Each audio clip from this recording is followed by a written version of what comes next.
네, 안녕하세요. 절절TV의 히타입니다. 네, 오늘도 장을 좀 리뷰해보고, 오늘 제가 또 어떻게 매매를 했는지, 또 앞으로 매매를 어떻게 할 건지에 대해서 또 말씀드려보는 시간을 갖도록 하겠습니다.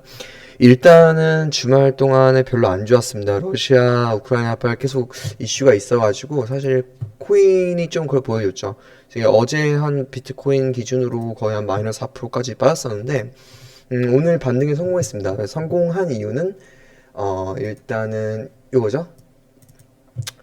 이제 프랑스에서 어쨌든 수락했다 뭐 이런 뉴스가 나오면서 미국 선물도 올라오고 코인도 올라오고 국장도 올라왔습니다. 근데 제가 얘기하고 싶은 거는 저번에도 말씀드렸지만 국장이 좀 셉니다. 확실히.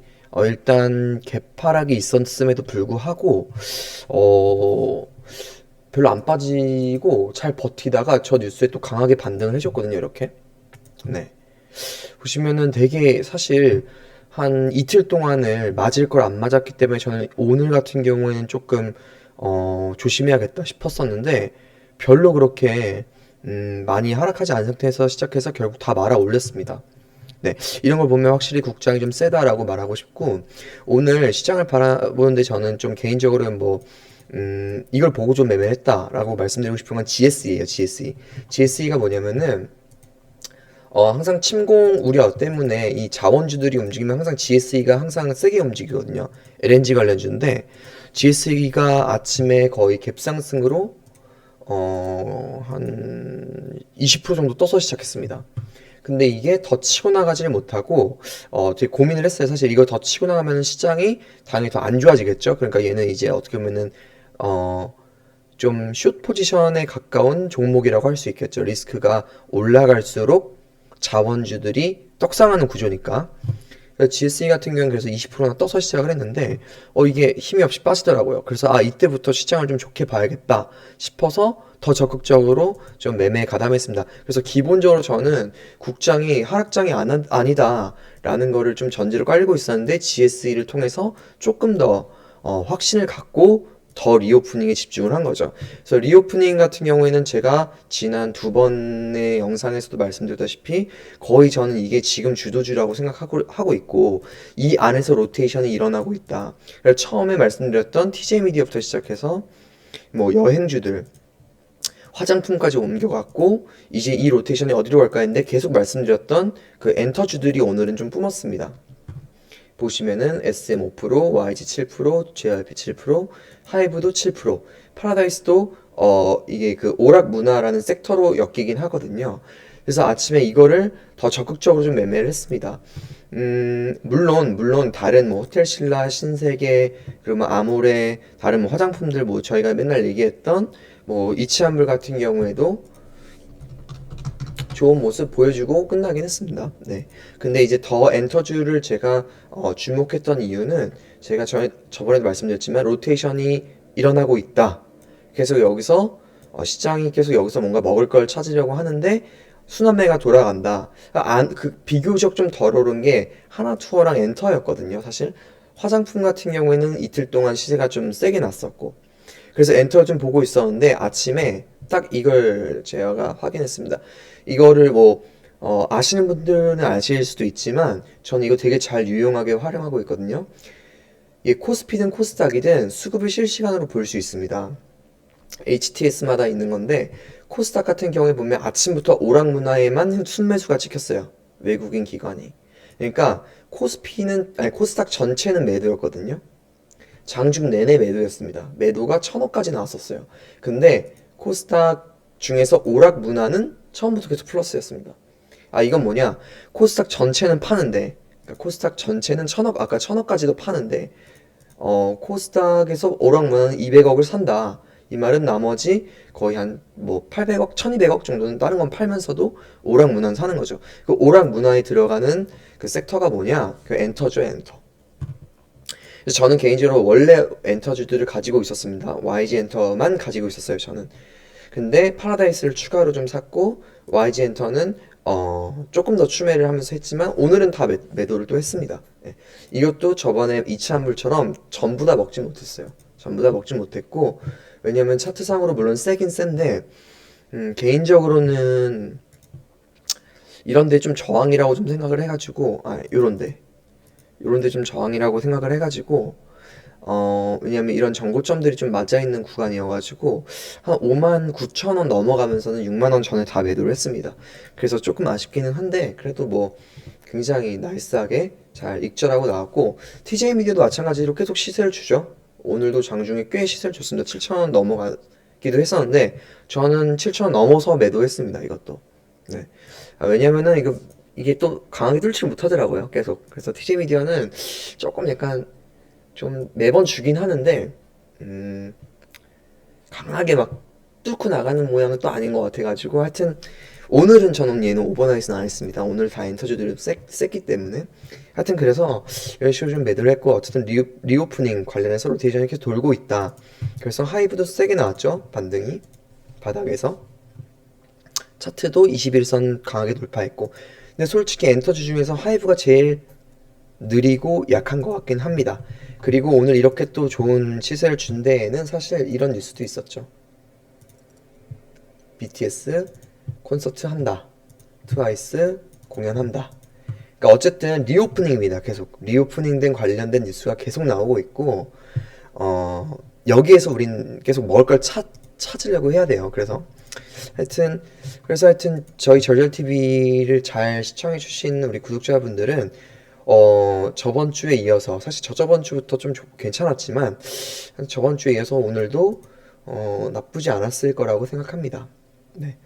파라다이스 같은 경우에도 뭐 리오프닝 뭐 대장격이죠 사실 카지노. 네. 사실 코스닥 중에서 오락 문화 섹터에서는 사실 파라다이스가 되게 큰 비중입니다. 뭐 이거 뭐 이런 거 아실지 모르겠는데 시장 지도 이런 거 보시면은 이게 이제 그 섹터별로 사이즈를 알려주는 건데 오락 문화에서는 파라다이스가 꽤 크죠. YG JYP만큼이나 큽니다. 그래서 같이 보시면 좋고 그 다음에 또 드릴 말씀이 그래서 다음 타자 뭐냐 리오프닝 안에서 로테이션 도는데 오늘 이런 거 세게 줬으니까 화장품도 이틀 세게 주고 조금 슬로우 하죠. 얘도 조금 슬로우 할 것 같아요. 다음 타자는 제가 봤을 땐 호텔신라 신세계 이쪽 라인인 것 같습니다. 네, 이쪽 라인인 것 같습니다. 면세 쪽이 조금 시세가 덜 났어요, 지금. 그래서 이쪽으로 저는 오늘 좀 갈아탔습니다. 리오프닝 안에서도 갈아탔습니다. 그래서 뭐, 어쨌든 지금까지 리오프닝은 잘 매매를 했으니까, 신세계, 호텔신라 이런 것도 좀 봐도 될 것 같고, 대연제약, 뭐, 이런 거 있어요. 막, 진단키트, 대연제약이 이제 뭐, 콜대원이죠, 콜대원. 어딨지? 하여튼 뭐 콜대원 그거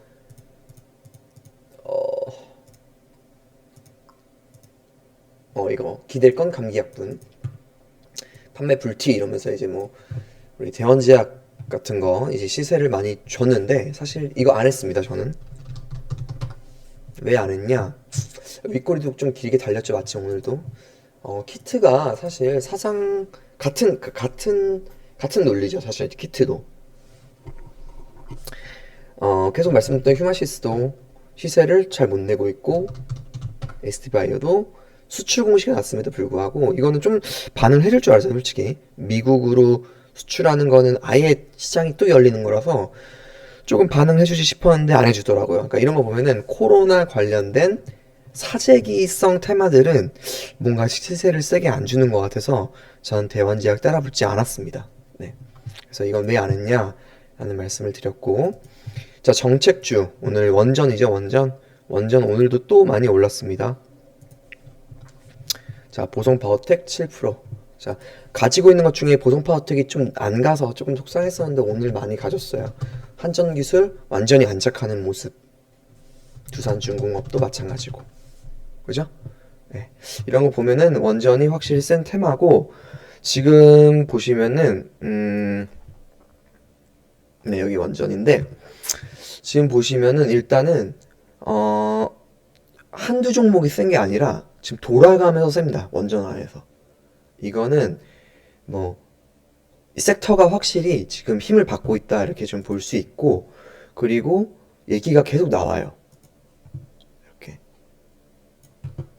네. 지금 대선 2주밖에 안 남았습니다. 이제.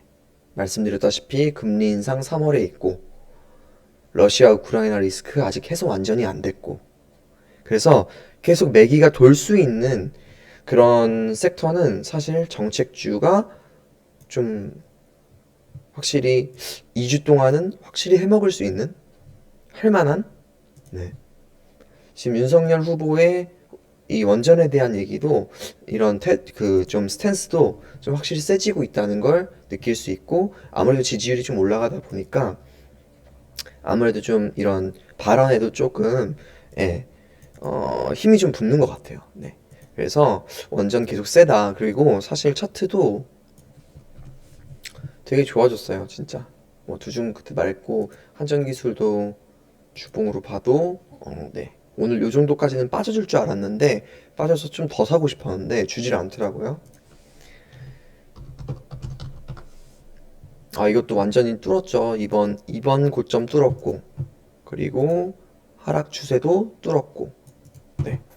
그리고 51선도 턴하고 주봉으로 봐도 나쁘지 않죠. 네, 다 모든 이평선을 다 위로 돌파하고 지금 시세를 내주려고 하는 그런 모습을 볼 수 있습니다. 그래서 원전주가 계속 셌다.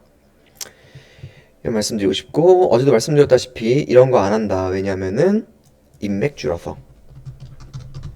인맥주는 초기에만. 지금은 정책주. 이렇게 하고 있고 히림도 제가 말씀드렸던 히림도 오늘 장중 내내 안 좋다가 결국 또 다 말아 올렸어요. 얘도 다 말아 올렸어요. 장중에 한 4%까지 빠졌었는데 이런 거 보면 확실히 정책 및 이번 대선 테마가 죽지 않았다. 아니 사실 뭐 이제 시작이다. 2주 동안 정말 화려할 수 있다. 이런 걸 좀 알려주는 시그널인 것 같습니다. 이거는 뭐 얘기를 했었죠. 그래서 감리업체인데 공급 250만 호, 뭐 이재명도 마찬가지고 어쨌든 이 주택 가격을 잡는 거는 공급이다라는 거는 여야를 막론하고 후보들이 공통적으로 내는 의견이고 그 공급을 많이 지어야 되는 건데 지으려면은 잘 지어야 되는데 이번에 현산의 그 리스크, 현산 사태가 있어가지고 그 중간에 감리업체들의 밸류가 높아질 수 있다. 주목해야 된다. 얘네들의 역할이 되게 중요해졌다. 근데 김건희 씨, 그러니까 윤석열 후보의 부인 되시는 분 코바나 컨텐츠의 최대 후원사가 히림이다. 이 모든 아다리가 잘 맞았어요. 그래서 히림 좀 큰 시세 줄 수 있다. 그리고 거래하기도 나쁘지 않다. 거래 대금도 많이 터질 때는 네, 거래하기 되게 좋죠. 시총이 1,500억밖에 안 되는데 거래 대금이 상당히 크다. 두 바퀴 반 돌았었죠. 금요일 날에는. 하여튼 그렇게 해서 하여튼 오늘 얘기는 이렇게 좀 시장은 정리해 볼 수 있을 것 같고 저희 절절TV 잘 보셨던 분들은 오늘도 굉장히 시장에 대비해서 네, 나쁘지 않은 그런 하루를 보내셨을 것 같습니다. 일단은 그리고 이런 거 인플레 관련해서도 뭐 시세가 안 나진 않아요. 계속 뭐 솔직히 하이트진로 같은 거 얘기는 살짝 그냥 하고 말았는데 이것도 자리가 되게 좋아졌더라고요. 보여드리면은 그죠?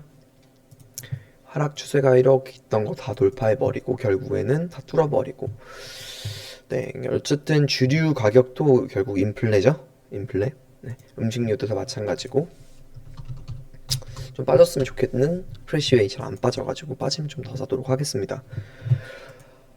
네 이렇게 좀 마무리를 할 수 있을 것 같아요. 하여튼 오늘도 다들 돈 많이 버셨길 바라고 네 또 다음 시장에 또 새로운 좋은 얘기를 가지고 또 말씀드리겠습니다. 네, 감사합니다.